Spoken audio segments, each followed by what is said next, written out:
Now we come to the next sutta, 9.2.14. Now the Venerable Samidi visited the Venerable Sariputta, saluted him and sat down at one side, and the Venerable Sariputta spoke to him so seated. What Samidi is the basis of purposive thoughts, sankappa vitaka, or sometimes translated as intentional thoughts? And he answered, mentality, materiality, sir, Namarupa. What gives them their variety, the elements, dhatu? What gives rise to them, contact? Wherein have they common ground, in feeling? When are they at their best, in a state of concentration? What is their master state, mindfulness? What is their still higher state, wisdom? What is their very essence, the giving of liberation? Wherein are they finally merged, in the deathless? Such, Samidi, are the questions, and such are your answers. Well done, Samidi. Well have you answered the questions put to you, but be not vain on that account. That's the end of the sutta. This is one of the suttas which is quite deep, and we have to think about it. So, I'll just comment that the basis of purposive thoughts or intentional thoughts here is said to be Namarupa. And Namarupa is mentality, materiality, that means phenomena. Phenomena that consciousness is conscious of. Quite often, Namarupa is wrongly translated as mind and matter. But if Nama is mind, then the basis of purposive thoughts should be mind, should be Nama. But here it is not Nama. The basis of purposive thoughts is Namarupa. So Namarupa is phenomena, mentality, materiality. Nama does not incorporate consciousness. Now, dhatu, there are several types of dhatu, the four great elements, earth, water, fire, wind, but they are not actually earth, water, fire, wind. They are the characteristics of earth represents hardness, water represents cohesion, fire represents heat, wind represents motion. Dhatu could also refer to the 18 elements, the 6 sense organs, the eye, ear, nose, tongue, body and mind. And the 6 sense organs, the 6 sense objects of form, sound, smell, taste, touch and thoughts. And the 6 consciousness. These are the 18 elements. Or it could also Dhatu could also refer to the 6 elements, the 4 great elements, earth, water, fire, wind, plus space, plus consciousness. The next sutta is 9.2.15. The Buddha said, imagine, monks, a boil which has been gathering for many years. It might have 9 gaping wounds, 9 natural openings. Thence whatever might ooze out, foulness would certainly ooze out, stench would certainly ooze out, loathsomeness would certainly ooze out. Whatever might be discharged, foulness would certainly be discharged, stench would certainly be discharged, loathsomeness would certainly be discharged.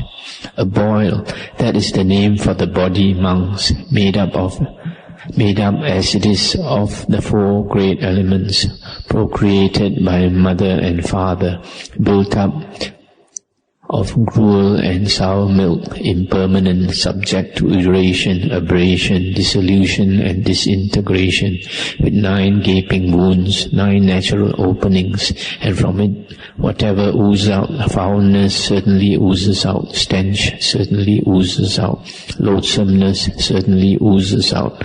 Whatever be discharged, foulness is certainly discharged, stench is certainly discharged, loathsomeness is certainly discharged. Wherefore, monks, be you disgusted with this body. That's the end of the sutta. You see here that the Buddha's teaching is to be disgusted with the human body, that the body is a loathsome thing with 9 openings from which discharges dirty things, foul things. But the worldly way is to see the body as something attractive, as something exciting. And here the Buddha is certainly trying to tell us the opposite, so that we can be free of suffering. The next sutta is 9.2.19. It's quite an important sutta. This night, monks, when night was nearly spent, there visited me a host of devas of surpassing beauty, shedding their rays over almost the whole of Jeta Grove, and they saluted me and stood at one side. So standing they spoke thus to me: Lord, when we dwelt among men in times gone by, homeless wanderers visited us, and though we arose out of respect, we did not salute them with raised hands. Lord, by not fulfilling this duty, we have suffered remorse and have been sorry since, for we have been reborn in a mean body. Monks, then another host of devas approached me and said, Lord, when we dwelt among men in times gone by, homeless wanderers visited us, and though we arose and saluted them, we did not offer them seats. Lord, by not fulfilling this duty, we have suffered remorse and have been sorry since, for we have been reborn in a mean body. And another group came and said, though we arose and saluted them and offered them seats, we did not share our food in accordance with our ability and power, and we have been sorry since, wherefore we have been reborn in a mean body. And another group came and said, though we shared though we did all the former things, plus sharing our food, we did not sit around to hear Dhamma. And so we have also been sorry since, for we have been reborn in a mean body. And another group came and visited the Buddha and said, though we did all these former things and we sat around to hear Dhamma, we did not lend an ear and hearken to Dhamma. And we have been sorry since, for we have been reborn in a mean body. And another group came and said that though they did all these things, the former things, though we lent an ear and hearkened to Dhamma, we did not bear in mind what we had heard. And we have been sorry since, for we have been reborn in a mean body. And another group came to the Buddha and said, though we did all the former things, and we bore in mind what we heard, but we did not investigate the meaning of what we had learned, and we have been sorry since, for we have been reborn in a mean body. And another group came and said that though we did all these former things, and we investigated the meaning of Dhamma we had learned, knowing both the spirit and the letter, we did not walk in conformity with Dhamma. Lord, by not fulfilling this duty, we have suffered remorse and have been sorry since, for we have been reborn in a mean body. Monks, yet another host of devas approached me and said, when we dwelt among men in times gone by, homeless wanderers visited us. Lord, we arose and saluted them, offered them seats, shared our food in accordance with our ability and power, sat around to hear Dhamma, lent an ear and hearkened to Dhamma, bore in mind Dhamma we had heard, investigated the meaning of Dhamma we had learned, and knowing both the spirit and the letter of Dhamma, we walked in conformity therewith. Lord, by fulfilling these duties, we have suffered no remorse, nor have we been sorry since, for we have been born in an excellent body. And the Buddha continued, monks, behold these 3 roots, these empty places. Cultivate jhana, monks, be not idle, suffer not remorse afterwards, as did those first 8 hosts of devas. That's the end of the sutta. It's quite an interesting sutta, because you can see from here that these devas, when they were human beings before, like us now, they did not pay sufficient respect to the homeless renunciants, or did not pay enough respect to the Dhamma by listening to the Dhamma, bearing in mind what they had heard, etc. And as a result of these, when they were reborn in heaven, they had a mean body, meaning that their body was not as beautiful or as bright as other heavenly beings. Compared to other heavenly beings, they were born with a mean body compared to the others. And because they were deficient in certain of their duties, so they have been sorry since. But then the last group of devas, they did all the things that were good, and so they were born in an excellent body, and they had no regrets. And so we should take note of this, that there are certain things that we should do, and certain things that we should not do. And if we carry out all the things that we should do, and avoid all the things that we should not do, then we would have no regret. But if we do certain things that we should not do, for example, criticize other people or criticize monks, then in the end we will be sorry, because finally when we are about to pass away, other people's faults does not matter at all. It is our own faults that matter. It is our own faults that will weigh us down and pull us down, whereas others' faults, other people have to bear them. So we should not be concerned with other people's faults, but we should be concerned only with our faults. Look within, because we are not responsible for other people, but we are responsible for ourselves. And finally, the Buddha said in the last part, he told his monks to cultivate jhana, jayata. The Pali word is jayata, and it means cultivate jhana. Sometimes some books translate it as practice meditation or meditate, but the actual meaning is to cultivate jhana.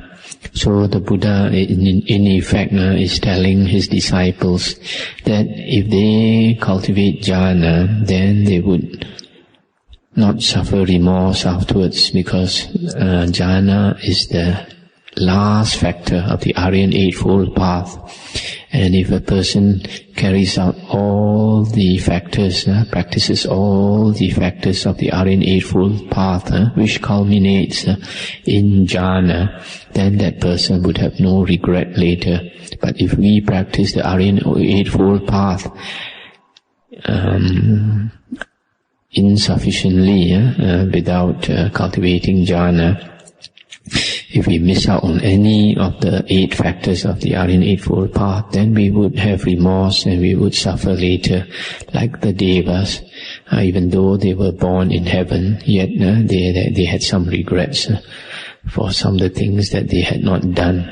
So in the same way, if we carry out the instructions of the Buddha's teachings fully, then we would carry out all the 8 factors of the Aryan Eightfold Path. Sutta 9.2.20 is quite an important sutta. Once when the Exalted One was dwelling near Savatthi at Jeta Grove in Anathapindika's park, the householder Anathapindika visited him, and after saluting sat down at one side. And the Exalted One addressed Anathapindika thus: "Is alms given in your family, householder?" And he said, "Yes, Lord, but it consists of a coarse mess of broken rice grains together with sour gruel." I stop here for a moment.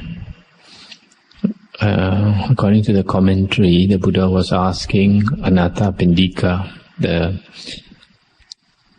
biggest supporter of the Buddha, about whether he gives alms not to monks, but to the world at large, whether to beggars or whatever. And the Buddha continued, householder, whether one gives coarse alms or choice alms, if one gives unattentively, without respect, not with one's own hand, give what is to be thrown away, and with a view or expectation in the future, then wheresoever that alms-giving bear fruit, his mind will not turn to the enjoyment of excellent food, of fine clothing, of rich carriages, to the enjoyment of the excellencies of the five senses, and one's sons and one's daughters, one's slaves, messengers, and workfolk will have no desire to listen to one, nor lend an ear, nor bring understanding to bear on what one says, and why. Such is the result, householder, of deeds done casually.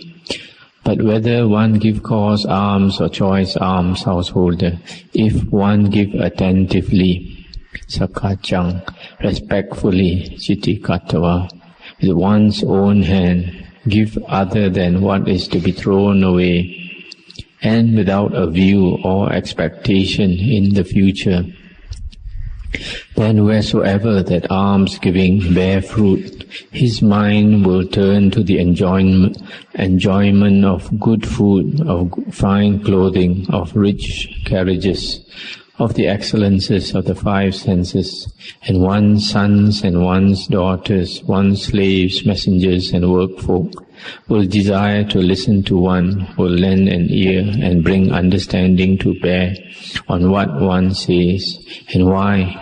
Such is the result, householder, of deeds done considerately. I just stop here to comment. Here the Buddha is saying that if one gives, one should give attentively and respectfully, not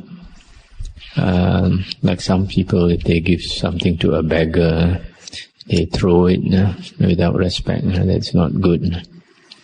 With one's own hand, if one is able to, it is best that one does the giving oneself and give other than what is to be thrown away. That means give not something that is too old or something that you don't value at all. And you should also give without an expectation in the future, without thinking of the reward. Then if that, with that kind of giving, then the blessings will be much more. And the Buddha continued, long ago, householder, there lived a Brahmin called Velama. He gave very rich gifts such as these. He gave 84,000 golden bowls filled with silver. He gave 84,000 silver bowls filled with gold. He gave 84,000 copper bowls filled with treasure. He gave 84,000 steeds with trappings of gold, with banners of gold, covered with nets of gold thread.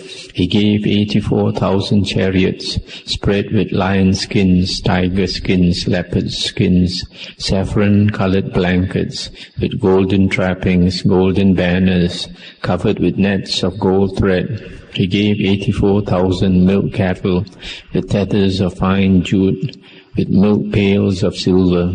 He gave 84,000 maidens adorned with jeweled earrings. He gave 84,000 couches spread with fleecy covers, white blankets and woolen flower embroidered coverlets, covered with rugs of antelope skins, with awnings above and crimson cushions at each end. He gave 84,000 lengths of cloth, of finest flax, of finest silk, of finest wool, of finest cotton. And who shall tell of the food and the drink that he gave? Food both hard and soft, sweet meats and syrups. They flowed, it seems, like rivers. Perhaps, householder, you may think thus, maybe Velama, the Brahmin who made that very rich gift, was someone else. But think not so, for it was I who at that time was Velama, the Brahmin. It was I who made that very rich gift. But when that alms was given, householder, there was no one worthy to receive the gift. There was none to sanctify that gift. For though Brahmin Velama gave that very rich gift, greater would have been the fruit thereof had he fed one person of right view. I stop here for a moment. So here the Buddha is saying that long ago he was a Brahmin by the name of Velama, and he gave a lot of things away. 84,000 golden bowls filled with silver, 84,000 silver bowls filled with gold, 84,000 copper bowls filled with treasure, etc., etc., horses and chariots and clothings and slaves and cattle, etc. This figure 84,000 does not exactly mean 84,000, but it signifies a very great number in that range of 84,000. So the Buddha is saying, although he gave so much away, yet there was no one worthy to receive the gift. All the people at that time were putujanas, ordinary people, because there was no Dhamma in the world. There being no Dhamma in the world, the people were ordinary people. So the Buddha said, in spite of all that gifts that he gave, so much, greater would have been the merit or the blessings had he fed one person with right view. A person with right view is an Arya. That means here, it means a Sotapanna. Sotapanna, one with either who has attained the first path or the first fruition.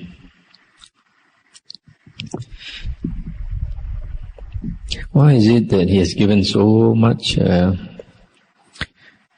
gifts, so much charity, yet he says there was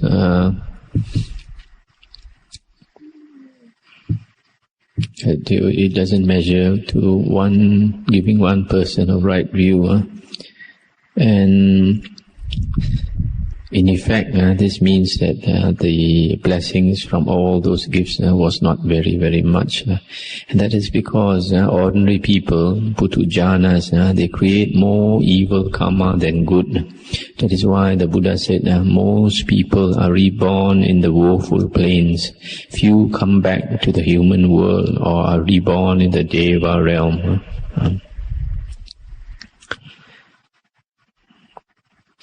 But if one can give to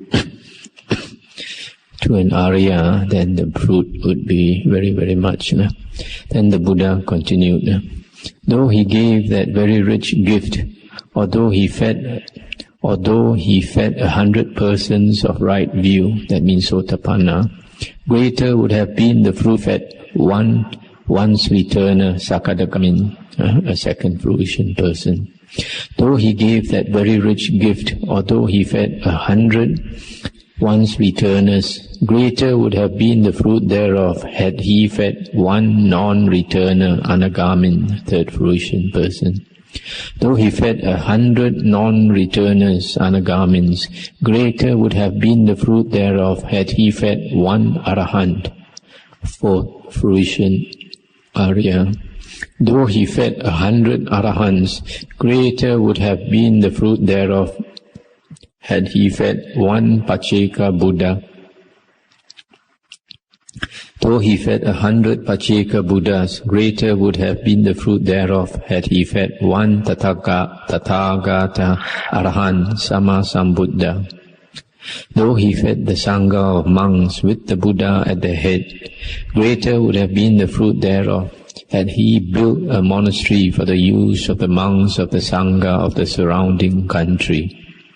Though he built a monastery, Greater would have been the fruit if he took refuge in the Buddha, Dhamma and Sangha. Though with pious heart he took refuge in the Buddha, Dhamma and the Sangha, greater would have been the fruit thereof had he with pious heart undertaken to keep the precepts, abstention from taking life, from taking what is not given, from adultery, from lying, from intoxicating liquor, the cause of sloth. Though with pious heart he undertook to keep these precepts, greater would have been the fruit thereof had he made become a mere passing fragrance of metta, that is goodwill or loving kindness. Though he made become just the fragrance of metta, greater would have been the fruit thereof had he made become just for a finger snap the thought of impermanence. And that's the end of the sutta. So here the Buddha continued that even if he had fed 100 Sotapanna, first fruition person, the merit would have been greater if he had fed once returner Sakadagamin, and after that even feeding 100 Sakadagamins is less than the blessings of feeding one non-returner Anagamin, and feeding 100 non-returners is less than the merit of feeding one Arahant. And the blessings of feeding one Arahant is less than the blessings of feeding one Pacceka Buddha. A Pacceka Buddha is a Buddha who does not spread the Dhamma, the teachings. He practices himself and stays by himself, but he shows a good example to the world, but he does not spread, teach the Dhamma. And feeding 100 Pacceka Buddhas is not equivalent to feeding one Samma Sambuddha. What is the difference between an Arahant and a Buddha? An Arahant is one. Actually, Arahant is also used for a Buddha, but all Buddhas are Arahants, but all Arahants are not Buddhas, in the sense like all doctors are human beings, but not all human beings are doctors. So, out of all the Arahants, some are Buddhas, and they are Buddhas because they are self-enlightened. A Buddha has no teacher in his last life. He struggles by himself and attains enlightenment, whereas Arahant is normally used for a disciple of a Buddha. Having learned the Dhamma from the Buddha, it is easier for him to become enlightened because he has the guidance given by the Buddha. And even feeding the Sangha of monks with the Buddha at the head, greater would be the merit of building a monastery. Why? The greatest gift that a person can give is the giving of Dhamma. And when we build a monastery, it helps to perpetuate the Sangha of monks. And when the Sangha of monks is continued, then the Dhamma will last in the world. If the Sangha of monks is broken, the lineage of the Sangha is broken, then the sasana, the religion, will slowly die, because the Dhamma would not be spread or carried on by monks. So it is very important to support monks and especially build monasteries for monks to live and to ordain others so that the lineage of the Sangha can continue, so that the Dhamma will not die out. And building a monastery is not equivalent to taking refuge. You see, up to this point, building of the monastery is like the greatest material giving that you can give. The charity, the highest is building a monastery. After this point, it is self-cultivation. Self-cultivation, because cultivating oneself is different from giving. In giving, in making offerings, we are getting worldly merit, which brings us to a good rebirth, perhaps rebirth as a deva, heavenly being, or a human. But it does not get us out of the round of rebirths. To get us out of the round of rebirths, we have to cultivate ourselves. We have to practice the Aryan Eightfold Path. Namely, can also said to be three things: Sila, Samadhi, Panya, moral conduct, concentration, and wisdom. And this, in Chinese, if we cultivate ourselves, we get Gongte, spiritual merit. Whereas if we do charity, we do giving, that only gives us Futta. Futta is worldly blessings. Does not really take us out of samsara. So the first step in cultivating ourselves is to take refuge in the Buddha, Dhamma, and Sangha. Rely on the Buddha, Dhamma, and Sangha. And greater than that is the merit of cultivating the precepts, keeping the precepts. Greater than that is the merit of practicing metta, loving kindness or goodwill. And greater than that is the thought of impermanence. Now this is all that is shown in this sutta. But there is another sutta in the Digha Nikaya, sutta number 5, called the Kutta Danta Sutta, where this list continues. Making become the thought of impermanence means in that sutta, it means that one renounces, becomes a renunciant or a monk. And after that, greater than the merit of renouncing is attaining the jhanas, attaining the meditative absorptions, the concentrations, jhanas. And greater than that is attaining the various abhinya, higher knowledges, the supernormal powers, the psychic powers, up to arahanthood. The attainment of arahanthood is the greatest merit that one can attain. Now, a lot of people, if we don't understand a sutta like this, Dhamma like this, we think that it is very, very important to do charity only. Charity is important because it helps us to get a good rebirth instead of getting a rebirth in the woeful plains. But if we understand the Dhamma, then we should not stop there. We should cultivate ourselves.